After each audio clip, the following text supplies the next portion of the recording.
Imaginez un monde où les héros gagnent toujours, mais n'apprennent plus rien. Où le courage, l'amitié, la persévérance ne sont que des mots creux. Et si je vous disais que les anciens mangas avaient compris quelque chose que les modernes ont oublié?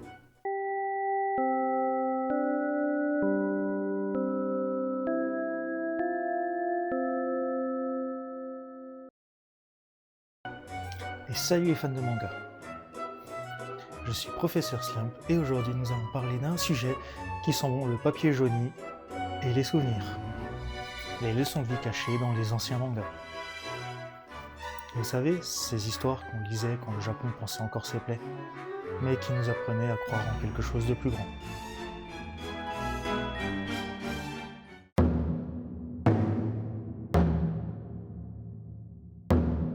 Pour comprendre les anciens mangas, il faut d'abord comprendre leur monde.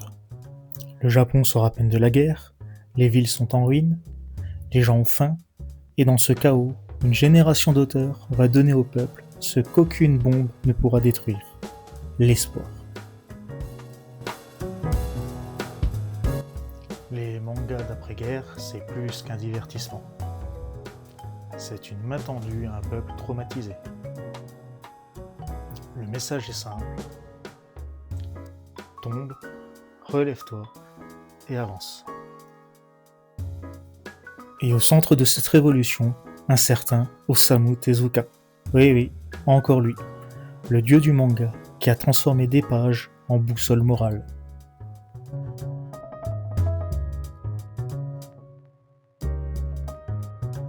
Ces héros comme Astro Boy ou le roi Léo n'étaient pas de simples personnages.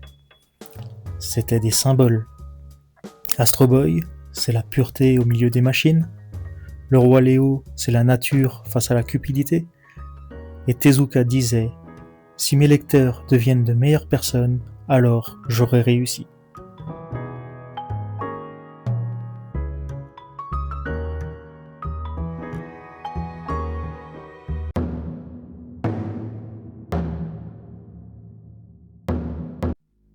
Dans les anciens mangas, la morale n'était pas une option. C'était le cœur de l'histoire. Le combat du héros n'était pas seulement contre un ennemi, mais contre lui-même. Prenez Princesse Saphir. Derrière son univers de contes de fées, c'est une leçon sur la dualité. La force et la douceur peuvent coexister. Ou Doraemon, ce chat robot venu du futur. Chaque gadget qu'il donne à Nobita devient une morale sur la responsabilité. En gros, Doraemon, c'est un peu ton prof préféré. Il t'aide, mais seulement si tu apprends quelque chose en te cassant la figure. Et ça, c'est fondamental. Les anciens mangas te disaient « Tu peux rêver, mais grandis en chemin ». C'est le shonen dans sa forme la plus pure. Pas celui des pouvoirs et des tournois, celui de la transformation intérieure.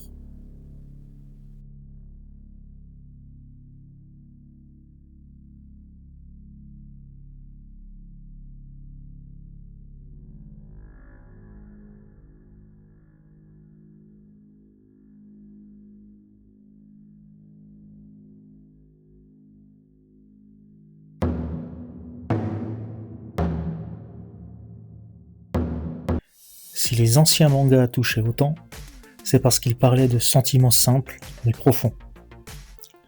L'amour, la mort, la compassion, la perte, rien de tape à l'œil, mais des histoires qui restaient avec toi.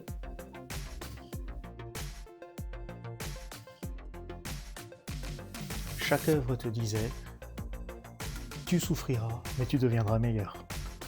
Et ça, c'est une leçon de vie que même nos super-héros modernes ont oubliée. Parce qu'à l'époque, perdre faisait partie du voyage. Aujourd'hui, on clique sur nouvelle partie. Mais eux, ils apprenaient à continuer malgré tout.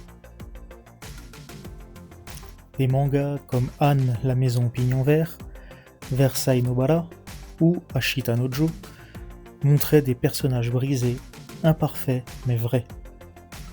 Et c'est pour ça qu'on s'y attachait.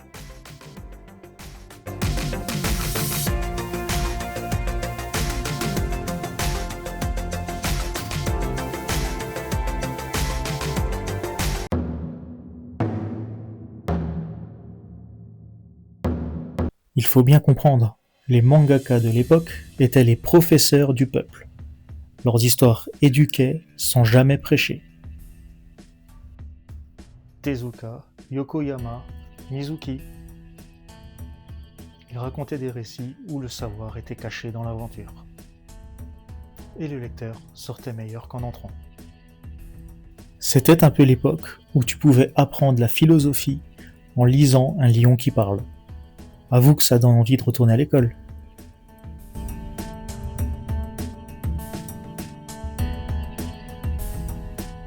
Même les mangas d'horreur, comme ceux de Shigeru Mizuki, avaient une morale.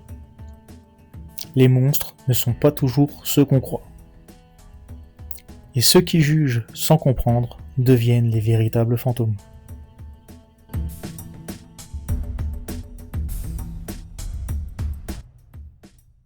C'est cette subtilité qui a forgé la réputation du manga. Raconter le monde sans faire la leçon, mais en te donnant à réfléchir.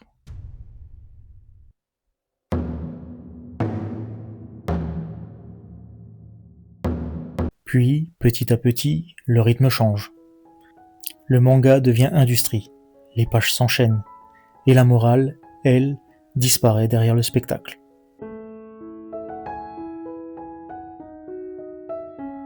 Attention, je ne dis pas que les mangas récents sont mauvais, mais beaucoup sont devenus des produits. Ils font rêver les yeux, mais pas toujours le cœur.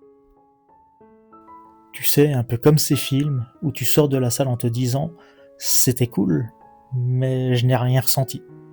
Ben voilà, certains mangas modernes, c'est ça.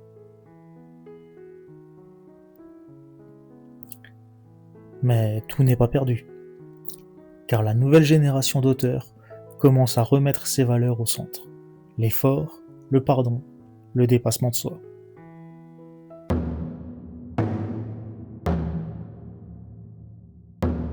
Si les anciens mangas nous parlent encore, c'est parce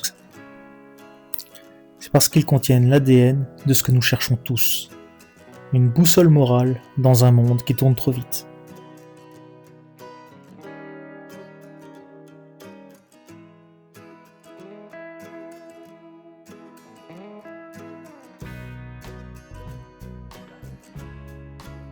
Ces leçons de vie n'étaient pas des sermons. C'étaient des histoires de courage, compassion et d'humilité. Des héros qui nous disaient « tombe, relève-toi, mais reste humain ». C'est ce que Tezuka appelait le cycle du cœur. Apprendre, souffrir, transmettre. Une morale vieille comme le temps, mais plus moderne que jamais.